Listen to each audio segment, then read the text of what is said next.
제가 설교 제목을 기억을 못하는 게 이번이 처음입니다. 설교 제목이 너무 어려워요. 무호동 중이자코. 이 무호동 중이자코라는 말이 호랑이 굴에 호랑이가 없을 때 여우가 왕노를 한다. 우리가 기생충 영화 다 봤지 않습니까?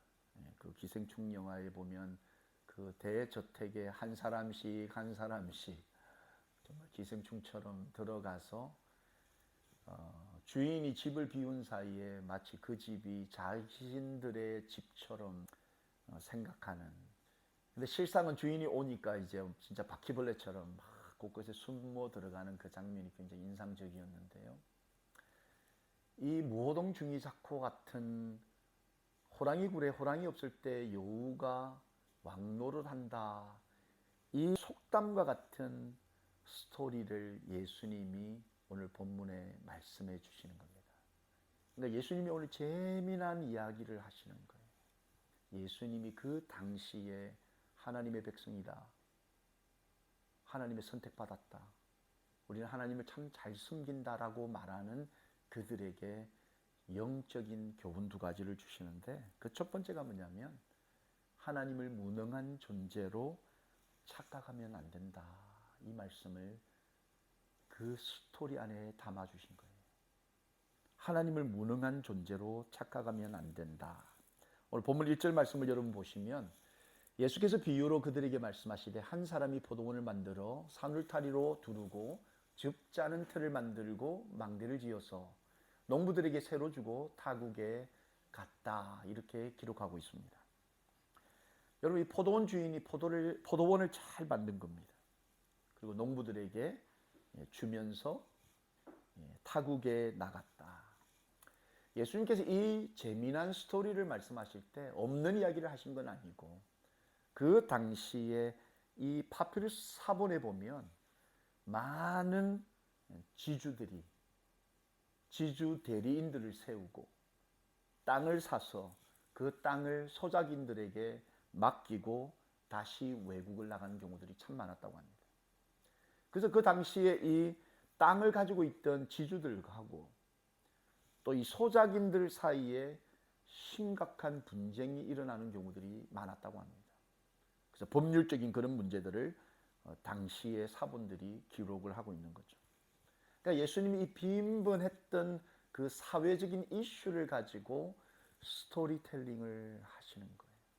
정말 뿌리째 말라 들어가고 있는 이 유대 종교주의자들에게 이 이야기를 말씀하고 계시는 거죠. 다음 본문 2절 3절을 보니까 때가 이르매 농부들에게 포도원 소출 얼마를 받으려고 한 종을 보내니 그들이 종을 잡아 심히 때리고 그저 보내었다. 주인이 농부들에게 이윤을 받으려고 사람을 보냈는데 그 보낸 사람을 심하게 때려버린 거죠. 그리고 아무것도 없이 그냥 보낸 겁니다. 그들의 행포가 여기서 멈추지 않았습니다. 본문 4절 5절을 보니까 다시 다른 종을 보내니 그의 머리에 상처를 내고 능욕하거늘 또 다른 종을 보내니 그들이 그를 죽이고 또 그 외 많은 종들도 더러는 때리고 더러는 죽인지라. 빈손으로 돌려보냈으니 아니 이 사람들이 왜 이러지? 다른 종을 또 보낸 거예요. 그 종의 머리를 때린 거예요. 능욕했다는 거예요. 그리고 또 다른 종을 보냈는데 심지어 그를 죽여버린 겁니다. 그 외에도 수많은 종들을 보냈는데 때리고 죽이기를 반복한 거죠. 여러분, 보낸 종이 두들겨 맞고 왔을 때 그 주인의 마음이 어떻겠습니까? 다른 종을 보내고 또 맞고 오고 또 다른 종을 보내고 또 맞고 오는 거예요. 이 주인의 입장에서는 여러분 이 기가 막힐 노릇이죠. 기가 막힐 노릇입니다. 이 농부들이 여러분 처음부터 이런 태도로 했겠냐는 거예요. 처음 포도원을 잘 지어서 이거 맡기려고 할 때 보통의 사람들 같으면 아주 그냥 예의 바르게 아유 감사합니다. 아주 뭐 다 할 것처럼 하지 않았겠습니까? 계약한 대로 계약을 잘 이행하겠습니다. 오늘날 여러분 비즈니스를 하시는 분들이 랜로드하고 계약서를 씁니다. 뭐 교회도 계약서를 쓰지 않습니까? 매달 얼마 지불하겠다. 근데 제가 여러분 여기 랜로드가 돈 받으러 왔는데 두들 패고 돌려보내고 돈 안 주고 그거 어떻게 되겠습니까? 상상이 안 되는 거죠. 적반하장인 거죠. 적반하장. 보내는 족적들이 두들겨 패고 죽인다고 생각해 보십시오. 말이 안 되는 거죠. 그런데 여러분 여기에서 또 문제가 멈추는 게 아닙니다. 오늘 본문 6절로 8절 말씀을 보시면 이제 한 사람이 남았으니 곧 그가 사랑하는 아들이라 채우러 이를 보내며 이르되 내 아들은 존대하리라 하였더니 그 농부들이 서로 말하되 이는 상속자니 자 죽이자 그러면 그 유산이 우리 것이 되리라 하고 이에 잡아 죽여 포도원 밖에 내던졌느니라. 이 주인의 입장에서 보냈던 하인들을 다 때리고 죽이고 돌려보내니 최종적으로 이 주인의 입장에서 아들을 보내야 되겠다. 내 아들을 보내면 이들이 그래도 내 아들 좀 존중하고 100번 양보하고서라도 챙겨줄 것 챙겨주지 않겠나 이런 생각들을 한 거죠. 그런데 어떻게 됐습니까? 그 아들마저도 죽인 겁니다. 그리고 그 아들을 포도원 밖으로 내던져버린 겁니다. 내던져버린 거예요. 여러분 이게 죽여서 생매장시킨 것도 아니고 그냥 그 시신을 그냥 포도원 밖으로 던져버린 겁니다.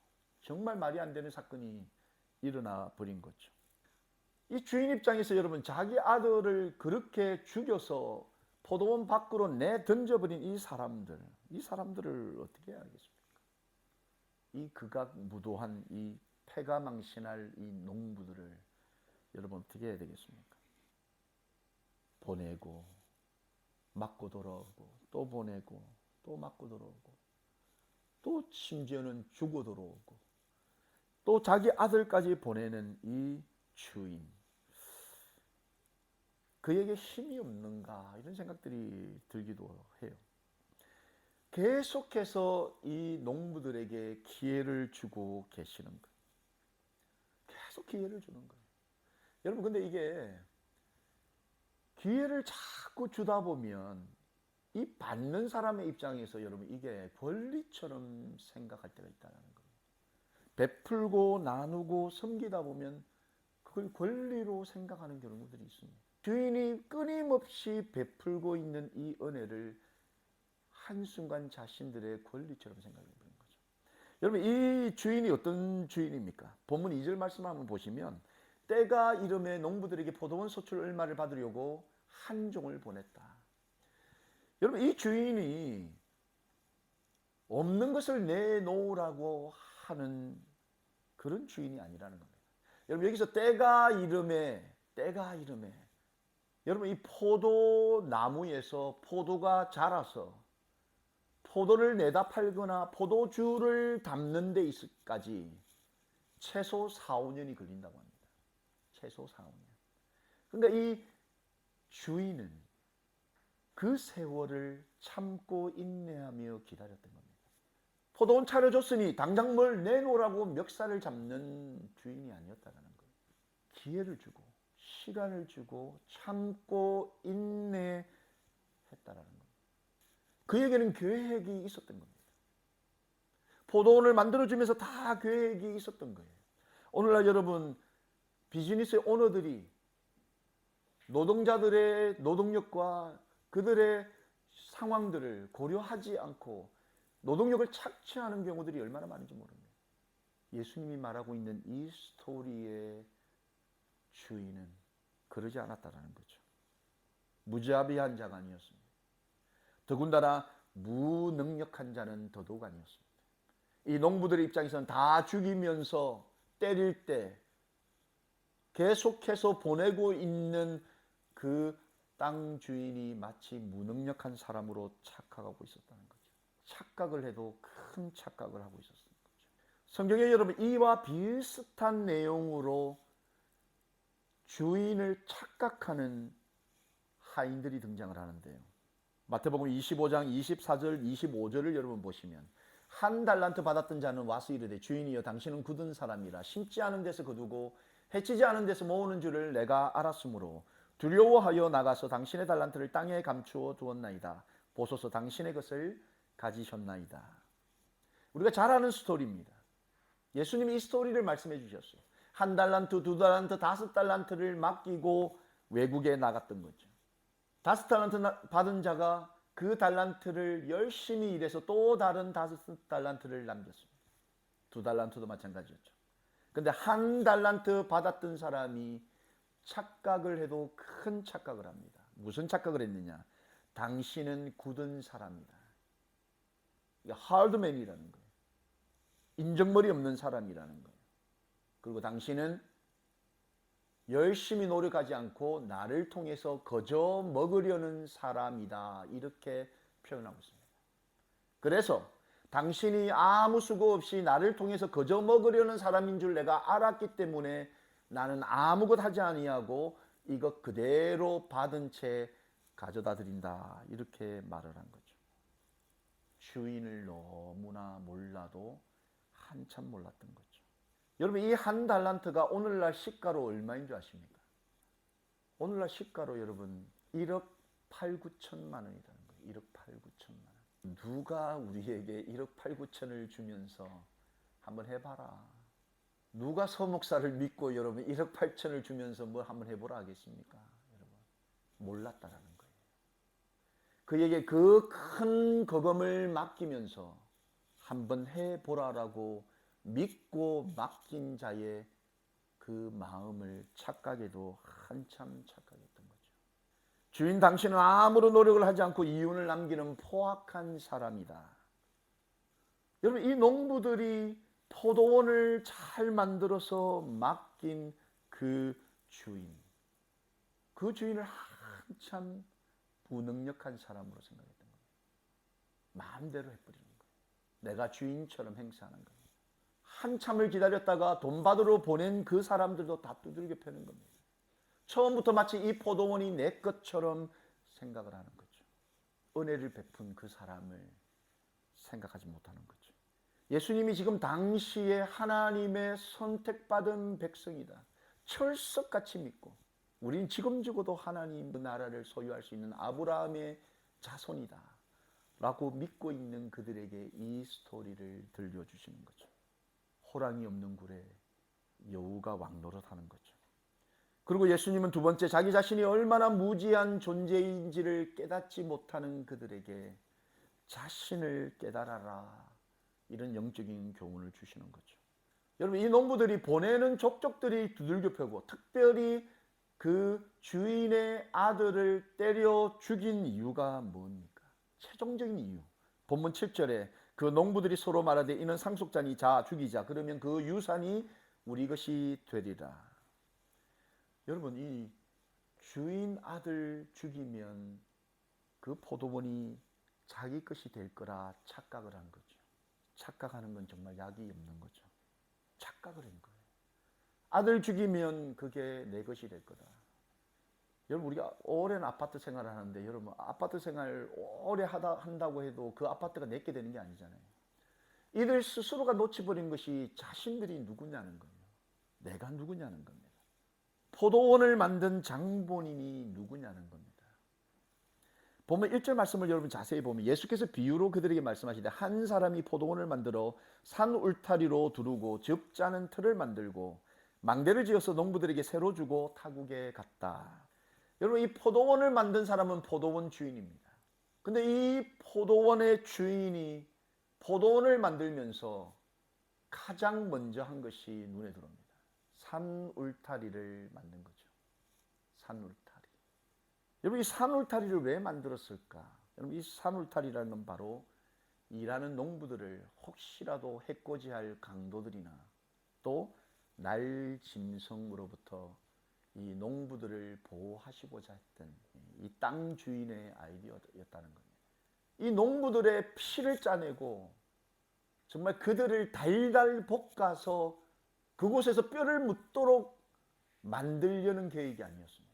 산 울타리를 만들어서 포도원 동쪽 그 요단강으로부터 오는 모래바람으로부터 이 농부들을 보호하고 또 헤브란 산지로부터 내려오는 그 들짐승으로부터 이 농부들을 지키고자 하는 이 주인의 보호막이었던 거죠. 오늘날 여러분, 기업들이 노동력을 착취하고 그들의 안녕과 편의를 무시하는 경우들이 얼마나 많은지 모릅니다. 그래서 오늘날 여러분 기업을 상대로 소송을 얼마나 많이 벌입니까? 적어도 이 예수님이 들려주시는 이 포도원을 만든, 포도원을 계획한 이 오너는 그러지 않았다는 거예요. 농부들을 보호하려고 그 보호막부터 만들어 놓은 거죠. 그리고 접자는 틀을 만들고 망대를 지어서 농부들에게 나누어 준 겁니다. 이 구절에 여러분, 이 포도원을 만들기 위해 농부들이 한 것은 아무것도 없다라는 겁니다. 농부들이 한 건 아무것도 없어요. 그저 포도원을 받은 거예요. 아무것도 없는 그들에게 포도원을 다 지어서 안전하게 거할 수 있는 포도원, 그 포도원을 만들어 거저 준 거라는 거죠. 거저 받은 그들이 거저 준 그 사람의 상투를 털어지고 있는 거죠. 예수님이 들려주시는 이 스토리의 원 오리지널 버전이 있습니다.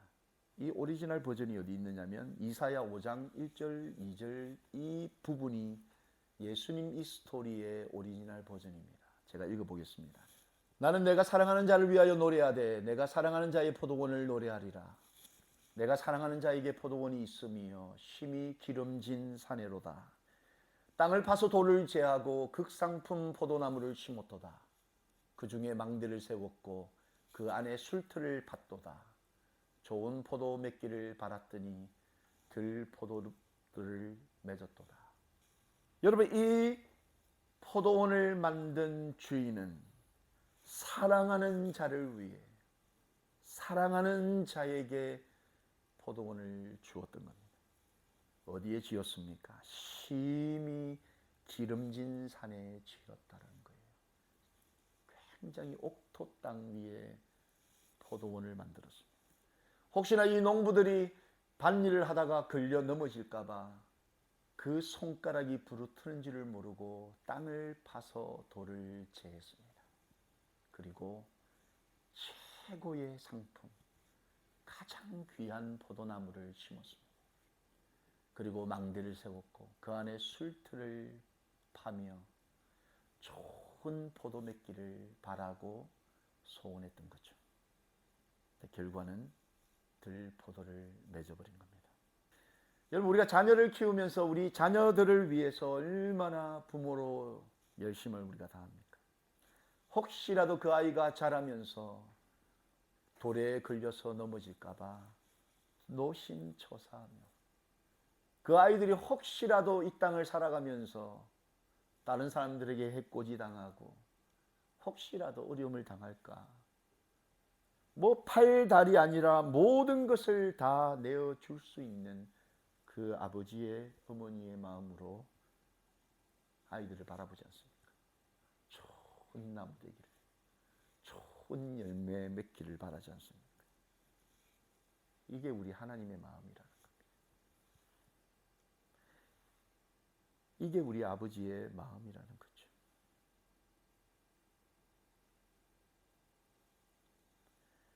기름진 산 위에 포도원을 만들어서 그 포도원을 우리에게 주시면서 좋은 포도 맺기를 바라고 원하시는 그분. 그런데 결국은 들 포도를 맺어버렸고 그 포도원에 보냈던 그의 하인들을 족족들이 때려 죽였습니다. 우리가 잘 아는 세례 요한도 마찬가지죠. 그 하나님 아버지의 마음을 전하는 그를 처참하게 죽이지 않았습니다. 그리고 아들 예수를 땅에 보냈는데 그 아들마저도 죽여서 포도원 밖으로 던져버린 거죠.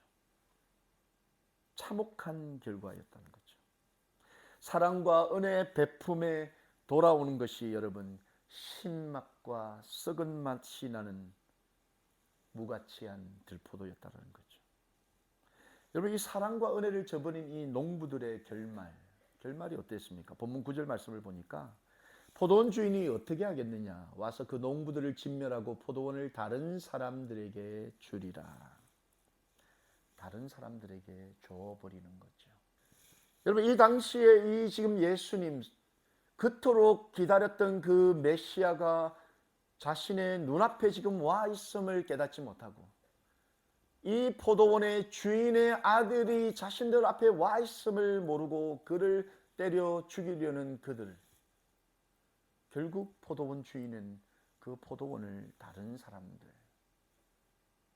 이방인들처럼 그들이 천하게 대우받고 아무런 소망 없는 그들에게 나누어 준다, 이 말씀을 지금 하고 계시는 거죠.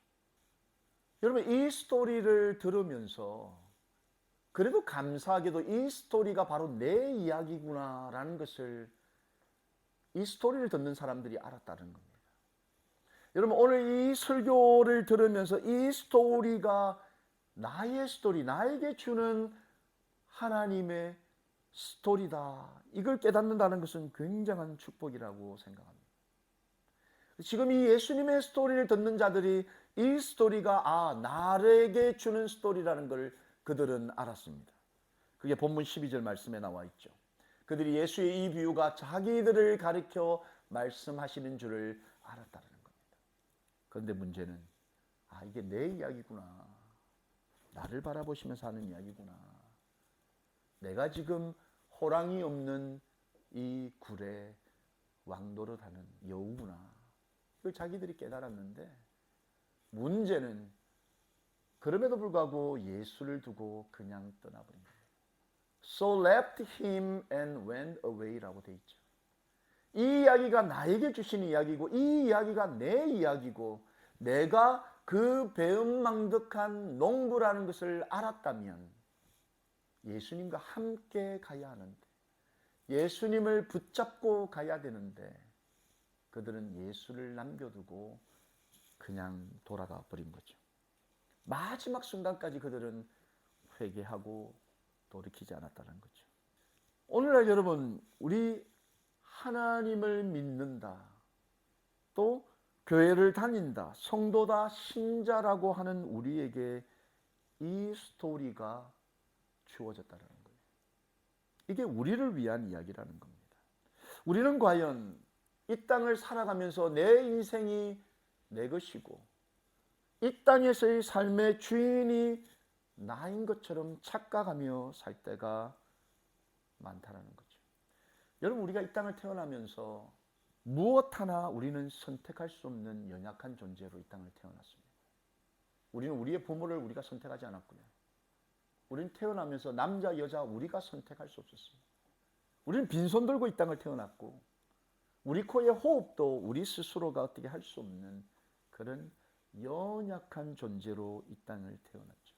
그리고 지금까지 우리가 살아오면서 우리에게 호흡 주시고, 또 이 삶 속에서 하나님이 지으신 이 만물 안에서 살아갈 수 있는 그런 귀한 은혜를 우리에게 주신 분이 계시다라는 겁니다.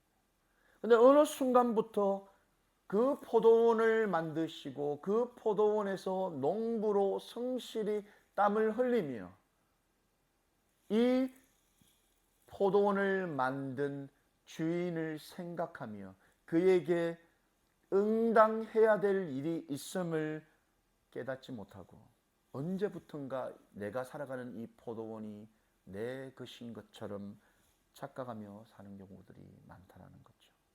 무호동중이 작고.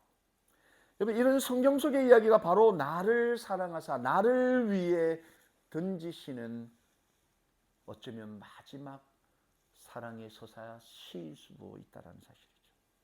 이 스토리가 내 스토리인 줄을 깨닫고 예수님을 홀로 두고 가는 그런 비운의 주인공이 되어서는 안 된다는 거죠. 지금 여러분, 우리가 살아가는 이 포도원에 주인이 없는 것처럼 보여도 우리가 주인이 될 수는 없다라는 겁니다. 주인 노릇은 얼마든지 우리가 할 수 있습니다. 우리 호흡이 있는 동안 내가 이 포도원의 주인인 척 얼마든지 할 수 있지만 주인이 돌아올 때까지만이라는 거죠. 내가 농부인지를 깨달아야 한다는 거예요. 나는 언젠가 내가 거둔 열매를 저울에 달 그 시간을 맞이할 수밖에 없는 농부라는 것을 알아야 한다는 거죠. 그리고 주인인 하나님을 제대로 알아야 이 땅에서 여러분 극상품의 포도나무를 심어서 극상품의 포도를 드릴 수 있다는 거죠. 말씀을 정리합니다. 사랑하는 성도 여러분, 언젠가는 우리가 주인을 만날 날이 온다라는 겁니다. 주인을 만날 날이 온다라는 거죠. 그 주인을 만날 그 날을 우리가 착각하거나 혹은 잊어버리면 얼마든지 우리는 이 포도원에서 내가 주인인 것처럼 얼마든지 살 수 있다는 거예요. 주인이 오기 전까지는. 그러나 주인이 오셔서 심은 것을 찾으실 때 아무것 내어드리지 못하고 아무것 드릴 수 없는 그런 상태라면 그때는 그 포도원이 더 이상 우리 것이 되지 못한다는 걸 여러분 기억하시고, 우리를 지극히 사랑하시사 우리가 상상할 수도 없는 그 아름다운 포도원을 우리에게 주시면서 그 하나님의 나라, 그 하나님의 포도원을 신이 우리의 유산으로 주신 그 아버지가 다시 오실 그날까지 이 땅에서 여러분 아버지가 가장 기뻐하시는 최상품의 귀한 열매를 맺으셔서 그 열매를 아버지께 돌려드려 칭찬받는 그런 귀한 성도 되시기를 예수님의 이름으로 축원합니다.